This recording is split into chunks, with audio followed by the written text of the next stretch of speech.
After 17 years of marriage, my wife betrayed me, then left me for the man she once swore she regretted.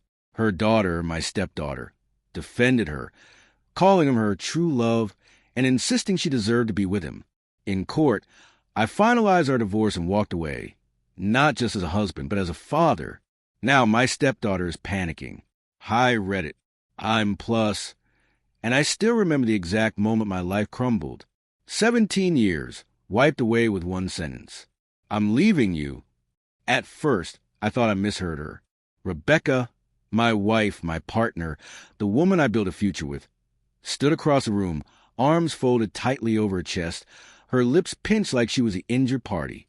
When she finally spoke the words, it shattered everything I thought I knew. Something deep inside me broke. It's Scott. I never stopped loving him. I should have been with him from the start.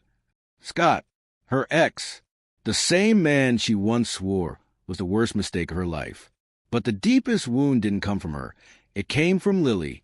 Lily, her daughter. I'd raised her since she was 6. I gave her everything a father could give. She was 23 now, old enough to understand what loyalty meant, old enough to recognize betrayal. And yet, she stood with Rebecca, her arms crossed the same way, her voice mirroring her mother's as she said, "Mom deserves happiness. Dad, Scott is her real love." She still called me Dad, but it was just a word now, a hollow one. For weeks, I wrestled with the pain, tried to understand why my wife had betrayed me, why the daughter I raised turned her back on me. But in the end, the answer was clear. They didn't truly love me. They didn't respect me. I was just convenient, a steady presence, a provider, a placeholder. So in court, I made my final decision. I signed the divorce papers without a word, gave Rebecca everything she wanted, no fights, no arguments, just a quiet ending. And then I dropped the final blow. I gave up my parental rights to Lily. The courtroom went still. Rebecca's smug expression dissolved. Lily's confidence crumbled. "What?" she whispered. I looked her in the eye. "You made it clear I was never your real father. So now I won't be." Her face went pale. My lawyer slid the papers forward. Just like that, it was official. Legally, I was no longer her father. Rebecca expected me to fight, to crawl back, to beg for some sliver of the life I once had. Instead, I walked out of the courthouse and left them both behind with the decisions they made. At first, Rebecca acted like she had won. She moved in with Scott almost immediately, dragging along everything she took from the divorce settlement. She painted a picture of her new, perfect life. Lily stuck by her side, convinced she'd supported the right person. But happy endings don't come to those who betray the ones who truly love them. Scott, the man she gave everything up for, turned out to be nothing like she remembered.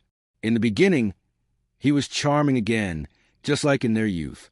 But within months, the illusion cracked. He had no direction, no job, no savings. Rebecca paid for the house, the bills, and everything in between. Soon his compliments vanished, replaced by cruel jabs. "You've aged, Rebecca. You're not the girl I remember." The first time, she laughed awkwardly. The second time, she flinched. Then came the late nights, the dodge calls, the whispers. One night, she waited up. Scott stumbled in at 3 a.m., reeking of perfume that wasn't hers. When she confronted him, he didn't bother denying it. "You really thought this was forever?" he sneered. "I never wanted anything serious. I just wanted to see if we still had something. Guess what? We don't." And just like that, he packed his things and left. "You're pathetic," he muttered, slamming the door. "No wonder your husband didn't even try to keep you." That was it. Alone, betrayed, and with nothing left to cling to, Rebecca finally realized what she had done. Her marriage, her stability, her dignity, all destroyed in pursuit of a fantasy that never existed. And the worst part? She knew she couldn't undo it. A year passed. I told myself I had moved on, that the wounds were healing. But not all pain disappears with time. Some scars ache in quiet moments. Cold nights, staring at the empty side of the bed, walking past the coffee shop where Lily and I used to sit, me helping her study for exams, her teasing me for mispronouncing words. It wasn't Rebecca I mourned. She had shown me exactly who she was. The ache came from Lily, from knowing I gave everything to a child who discarded me like I never mattered. Still, I made my choice. I wasn't her father anymore. I thought that would be the end. Then one evening, as I sat on my porch with a glass of whiskey, someone knocked on the door. I wasn't expecting anyone. When I opened it, I froze. Lily, standing in front of me, her shoulders trembling, eyes dark with exhaustion. Behind her, Rebecca, gaunt, pale, hands twisted in the hem of her coat. For the first time since the divorce, neither of them looked certain. The pride was gone, the confidence replaced with desperation. "Please," Lily whispered, "can we talk?" I looked at her. I felt nothing, just a slow, hollow weight in my chest. "Why?" Rebecca stepped forward, her voice shaking. "We made a mistake." A dry laugh escaped me.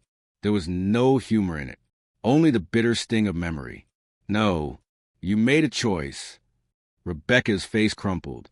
The regret was written in every line. "Scott left me," she confessed. "He wasn't who I thought. He used me. He cheated.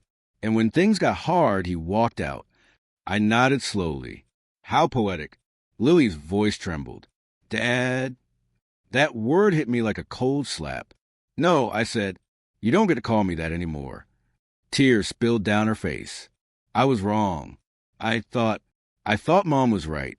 That Scott was a love she lost. And I thought you'd always be there no matter what." Her voice cracked. "You thought wrong." She sobbed quietly, arms wrapped around herself like she was trying to hold herself together. "Please don't hate me." I shook my head slowly. "I don't hate you, Lily, but I don't owe you anything." Rebecca stepped closer, her voice pleading. "We can still be a family. I know I hurt you, but you loved me once. We can fix this." She reached out. I stepped back.